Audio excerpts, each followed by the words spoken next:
সঙ্গীতশিল্পী মাইনুল আহসান নোবেলের জামিন বাতিল করে আদালত তাকে কারাগারে পাঠানোর নির্দেশ দিয়েছেন। তিনি বিয়ের প্রলোভন দেখিয়ে অর্থ আত্মসাতের মামলায় আপোষের শর্ত ভঙ্গ করেছিলেন, যা শোনামাত্র আদালত দ্রুত পদক্ষেপ নিয়েছে।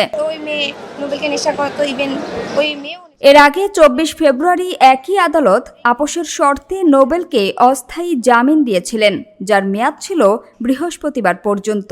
জামিন পাওয়ার পর নোবেল আপোষের শর্ত অনুযায়ী আচরণ করেননি। মামলার নথি অনুযায়ী আনান্নিয়া শবনম রোজ নামে এক নারীর কাছ থেকে ২০২৩ সালের ২৫ আগস্ট থেকে ২০২৫ সালের জুন পর্যন্ত মোট ১৩,১৮,৫৪০ টাকা নোবেল আত্মসাৎ করেন। তদন্তে অভিযোগের সত্যতা পাওয়া গেছে। গত ৩ ফেব্রুয়ারি নোবেল, তার মা ও স্ত্রী সহ ৫ জনের বিরুদ্ধে গ্রেপ্তারি পরোয়ানা জারি হয়। পরে ২৩ ফেব্রুয়ারি নারায়ণগঞ্জের সিদ্দিরগঞ্জ এলাকা থেকে নোবেলকে গ্রেপ্তার করা হয়। তার বিরুদ্ধে আগে আরও একাধিক মামলা রয়েছে। বাদী অনন্যা অভিযোগ করেন, জামিন পাওয়ার পর নোবেল তাকে বাসায় নিয়ে গিয়ে মারধর করেছেন। তার মা বিবি কুলসুম বলেন, জামিনের সময় মিষ্টি কথা বললেও পরে আচরণ বদলে যায়।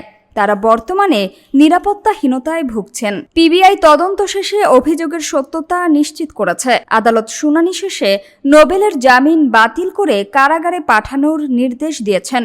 শর্ত ভঙ্গ হওয়ায় এবার আর কোনো ছাড় দেয়া হবে না এবং নোবেলের বিরুদ্ধে মামলার তদন্ত ও বিচার চলবে নিয়মিতভাবে।